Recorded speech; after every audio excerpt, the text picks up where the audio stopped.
ওটা আপনি দিয়ে দিও না।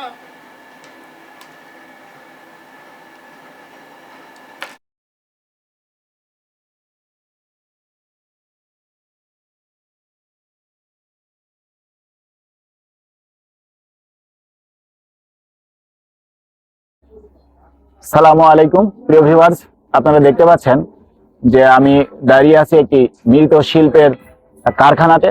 যে কারখানাতে মাটি দিয়ে তৈরি হয় তৈজসপত্র, এবং সেই তৈজসপত্র প্রাচীন কাল থেকেই ব্যবহৃত হয়ে আসছে। বর্তমান আধুনিকতার যুগে এসে যে মাটির তৈরি জিনিসপত্র আমরা এভাবে তৈরি করতে দেখতে পাবো, আসলে সেটি অত্যন্ত দুঃসহ বিষয়। যাই হোক, অনেক দূর ব্যাপার হলেও বর্তমানে আমাদের জন্য এটি সহজলভ্য করতে এই প্রতিষ্ঠান কাজ করে যাচ্ছে। যে সেই কাজগুলোকে আমি আপনাদের সাথে শেয়ার করব বলে আজকে চলে এসেছি এই জায়গাটিতে। আপনারা দেখতে পাচ্ছেন আমার পিছনে অসংখ্য এই মৃৎ শিল্পের সাথে জড়িত ভাইয়েরা কাজ করে যাচ্ছেন। আমরা দেখব যে এই মৃৎশিল্পের সাথে জড়িত মানুষগুলো কিভাবে এই মাটি কাদা দিয়ে তৈরি করে এই শিল্প। আপনারা যেটি দেখতে পাচ্ছেন, এই জায়গাটিতে কাদা তৈরি করা হয়। প্রথম পর্যায়ে যে সমস্ত পাত্র তৈরি করা হবে তার প্রাথমিক কাজ বা প্রথম ধাপের স্টেপ হচ্ছে এটি। এখানে কাদা গুলিয়ে জিনিসপত্র তৈরির উপযোগী করা হয়। এইভাবে আপনারা দেখতে পাচ্ছেন যেটি এই কাদা পানি কাদা দিয়ে একটি মিশ্রণ তৈরি করা হয় প্রথমে।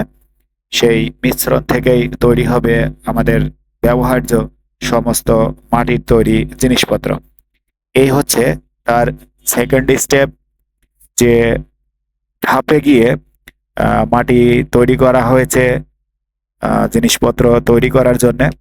এই অবস্থা থেকে আবার মাটিকে নতুন করে তৈরি করা হবে বা প্রস্তুত করা হবে পাত্র তৈরি করার জন্য।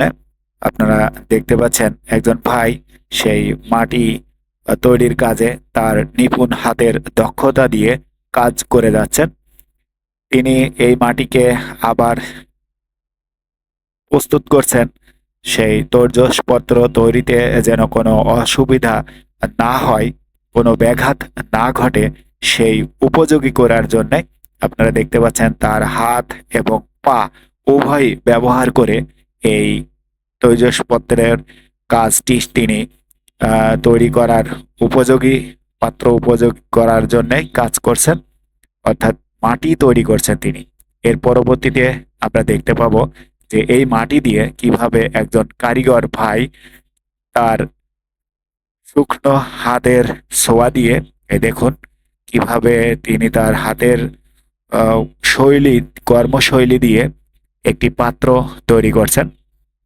আপনারা দেখতে পাচ্ছেন, আমি আপনাদেরকে দেখানোর চেষ্টা করছি যে একদলা মাটি থেকে কিভাবে তিনি তার নিপুণ দক্ষতা দিয়ে হাতের ছোঁয়া দিয়ে দেখুন কিভাবে একটি পাত্র তৈরি হচ্ছে।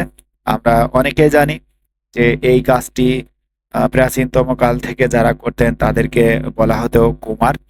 সেই কুমারদের কাছ থেকেই ইনারা আসলে বর্তমানে এই কাজটি শিখে নিয়ে তাদের পেশাগত কাজ হিসেবে একটি কারখানায় কাজ করে যাচ্ছেন।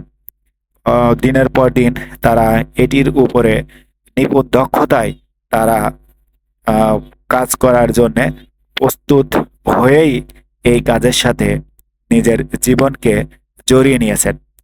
জীবনের একটি অধ্যায় আমাদের সবারই কর্মক্ষেত্র বা কর্মচাঞ্চল্যের মধ্যে ব্যয় করতে হয়। এক একজনের কাজের ধরন হয়ে থাকে এক এক রকম। বলতে বলতেই দেখুন ভাইটি কিভাবে একটি পাত্র তৈরি করে ফেললেন। অল্প কিছু সময়ের মধ্যেই ওনারা তাদের নিপুণ হাতের ছোঁয়ায় তৈরি করলেন একটি জগ। হয়ে গেল মাটির তৈরি একটি জগ। এখানে যাদেরকে দেখতে পাচ্ছেন এনারা সবাই এক একজন এক একটি পাত্র তৈরির কাজে নিজেকে নিয়োজিত রেখেছেন। কেউ বানাচ্ছেন পানির জগ, কেউ বানাচ্ছেন মাটির ব্যাংক, কেউ বানাচ্ছেন আবার থালা, গ্লাস, বিভিন্ন আইটেমের জিনিসপত্র। আমি এখন দেখছি সেই মাটির ব্যাগ তৈরি করার পরে এটিকে রোদ্রে শুকাতে হয়। আমি নিজের হাতে নেড়েচেড়ে দেখে নিলাম।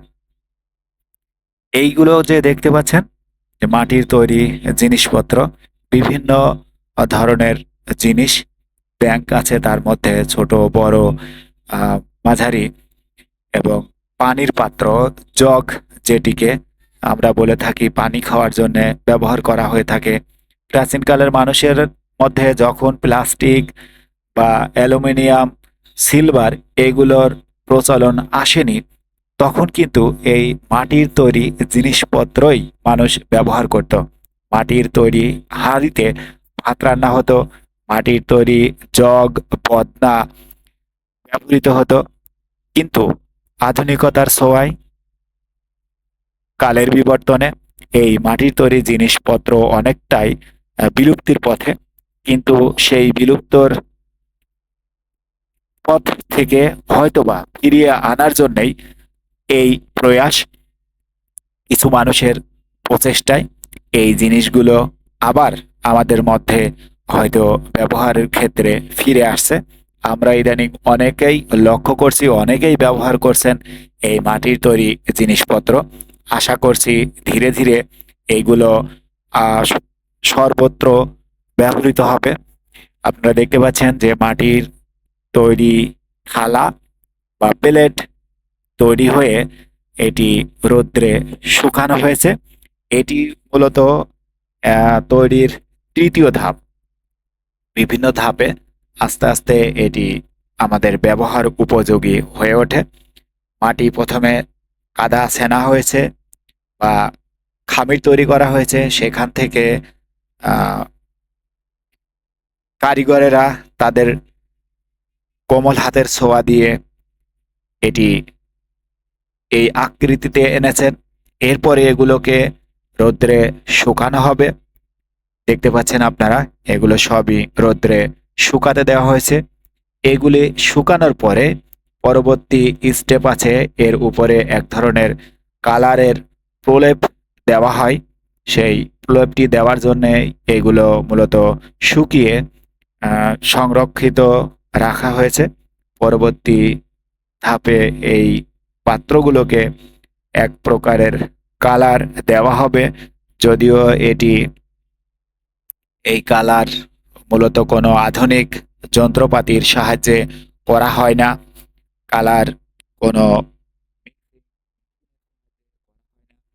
এখানে যা কিছু দেখতে পাচ্ছেন সবই সম্পূর্ণ নিজের হাতে তৈরি, সম্পূর্ণ মানুষের কোমল হাতের ছোঁয়া দিয়েই তৈরি করা হয়েছে। এখানে কিছু প্লেট রৌদ্রে শুকাতে দেওয়া হয়েছে, সেগুলোকে আমি হাতে নিয়ে নেড়েচেড়ে দেখার চেষ্টা করছি যে আসলে এগুলো শুকায়ে গিয়ে কেমন হয়, কেমন দেখতে হয়। পুরানো বা কালার হওয়ার আগে আমি এটিকে নেড়েচেড়ে একটু দেখে নিলাম। সেই সৌভাগ্য আমার হয়েছে আজকে। সেইগুলোকেই আজকে আপনাদের সাথে শেয়ার করার জন্য আমার এই সামান্যতম। পরবর্তী ধাপে আমরা যেটি বলেছি এর আগে, যে রং বা কালার করার যে প্রক্রিয়াটি রয়েছে, এই পাত্র থেকেই সেই জিনিসগুলোকে আসলে রঙিন আকার দেওয়া হয়। এই যে দেখতে পাচ্ছেন যে গ্লাসগুলো রয়েছে, এগুলো আগের তুলনায় অনেকটাই রঙিন বা এক প্রকার কালারে রূপান্তরিত হয়েছে। এই যে পাত্রটি দেখতে পাচ্ছেন, এই পাত্রের মধ্যে মূলত সেই কালারটি রয়েছে। এখানে চুবন দেওয়া হয় এই কালারের মধ্যে। আমি আসলে আপনাদেরকে সেটি এখন আর হাতে কলমে বলা যায় যে দেখাতে পারছি না, কিন্তু এই পাত্র থেকেই এই জিনিসপত্রগুলোকে রং প্রদান করা হয়ে থাকে বা রঙের প্রলেপ দেওয়া হয়, যেটি দেখতে আরো সুন্দর হয়ে ওঠে এই রঙের প্রলেপ দেওয়ার পরে। পরবর্তীতে এই প্রলেপ দেওয়ার পরে আবারও এটিকে রোদ্রে শুকানো হয়, রংটি যাতে ঝরে না যায়, উঠে না যায়। এই জন্যে আবার রং শুকানো হয় রোদ্রে। এর পরবর্তী পদক্ষেপ বা পরবর্তী পর্যায় যেটি আমরা এখন দেখতে পাচ্ছি যে এটি পুরানোর জন্য এক প্রকার চুল্লি ব্যবহার করা হয়। এখানে কারিগরেরা আছেন যারা, তারা এই চুল্লিতে সেই প্লেট বলি আর ব্যাংক বলি, জগ বলি, গ্লাস বলি, যেটাই বলি না কেন, যা কিছু এখানে তৈরি হয়েছে সবই এই চুল্লিতে সাজিয়ে দিচ্ছেন। এটিকে আগুনে পোড়ানো হবে এবং টেকসই ব্যবহারযোগী করে তোলার জন্য এটি আগুনে পোড়ানো হবে। এটি মূলত হয়ে থাকে এর লাস্ট কার্যক্রম, বলা যায় যে সর্বশেষ পদক্ষেপ এই পোড়ানোর কাজটি। এখানে সেই পোড়ানোর জন্য দেখুন কত সুন্দরভাবে নিখুঁত হাতের ছোঁয়া দিয়ে মাটির তৈরি জিনিস যে কোনো সময় ভেঙে যেতে পারে, ঠুনকো আঘাতেই এটি নষ্ট হয়ে যেতে পারে। তারপরেও দেখুন কত নিপুণ হাতের নিপুণ দক্ষতায় এনারা কাজ করে চলেছেন এবং সেটিকে আগুনে পোড়ানোর জন্যে কত সুন্দরভাবে ধাপে ধাপে থরে থরে সাজিয়ে দিচ্ছেন। সাজানোর পরে এর উপরে খড়ি দেওয়া হবে, খড়কুটা দিয়ে এতে আগুন জ্বালানো হবে, আগুনে প্রজ্বলিত করে দিয়ে তারপরে আমাদের ব্যবহারের জন্য আমাদের হাতে হাতে বিভিন্ন মাধ্যমে পৌঁছে দেওয়া হবে।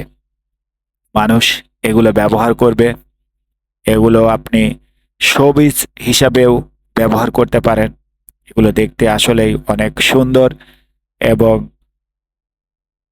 অল্পতেই আপনার দৃষ্টি আকর্ষণ করবে, এটাই স্বাভাবিক। আসলে মাটির তৈরি জিনিস দেখতে সুন্দর, ব্যবহার করতেও অনেক স্বাচ্ছন্দ্য বা সুন্দর। এখানে কোনো কেমিক্যাল ব্যবহার করা হয় না। অন্যান্য তৈজসপত্রে যেমন বিভিন্ন ধরনের কেমিক্যাল ব্যবহার হয়ে থাকে, এটি শারীরিক সুস্থতার অনেক ব্যাঘাত ঘটায়, শরীরের জন্য অনেক অনুপযোগী হয়ে ওঠে। দেখুন কত সুন্দর একটি জগ তৈরি করেছেন তারা। এই জগটিকে পূর্ণাঙ্গ ব্যবহার উপযোগী করার জন্যই এই প্রজ্বলন প্রক্রিয়া চলছে। এখানে সাজানো হচ্ছে থরে থরে। এরপরে এগুলোকে আগুন দিয়ে পোড়ানো হবে। আগুন দিয়ে পোড়ানোর পরই এগুলো অত্যন্ত শক্ত এবং শক্তিশালী হয়ে উঠবে। সহজেই নর্মাল কোনো আঘাতে এগুলো যাতে ভেঙে না যায়, সেই জন্যেই এগুলোকে আগুন প্রদান করে পোড়ানো হবে। আগুনে প্রজ্বলিত হওয়ার পরে আমরা আবার সেটি ব্যবহারের জন্যে পাবো হাতে। আপনারা দেখছেন যে এই আগুন প্রজ্বলনের জন্য খড়ি এখানে নিয়ে আসা হচ্ছে। এর মাঝখানেই এবং ফাঁকে ফাঁকে খড়ির জ্বালানোর ব্যবস্থা করে দেওয়া হলো।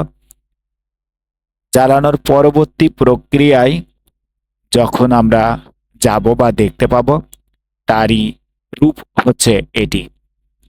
এই ভাটা বা চুল্লি থেকে এগুলো নামানোর পরে আমাদের সামনে এই রূপ নিয়ে উপস্থিত হবে এই তৈজসপত্র।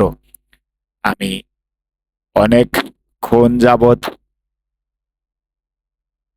এই কারখানাতে ছিলাম এবং আপনাদের সাথে এগুলো শেয়ার করলাম, কিভাবে তৈরি হয় ভিডিও ধারণ করলাম।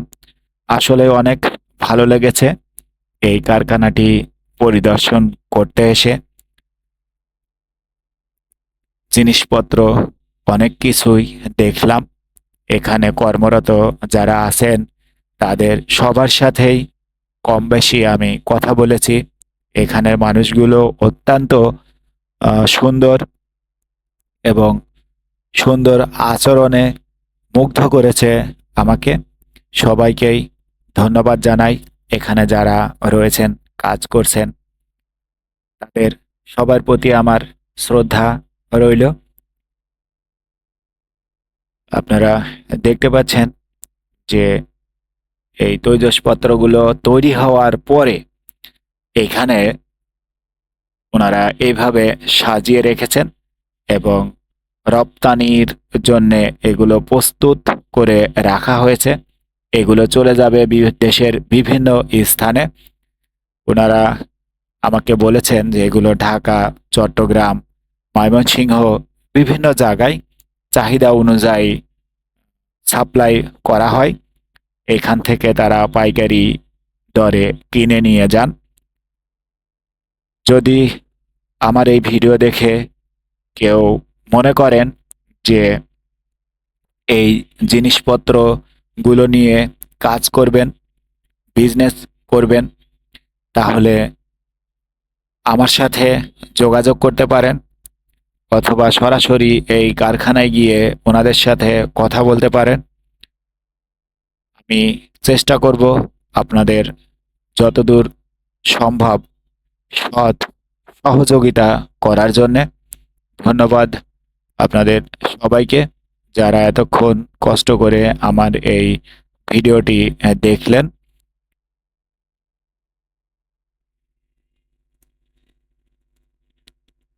এই রকম ভাবেই জিনিসগুলিকে সুন্দরভাবে গুছিয়ে রেখে কাগজে মুড়িয়ে পাঠিয়ে দেওয়া হয় বিক্রয় স্থানে বা বিপণন কেন্দ্রে। ধন্যবাদ আপনাদের সবাইকে আমার সাথে থাকার জন্য। আসসালামু আলাইকুম। ভালো থাকবেন সবাই।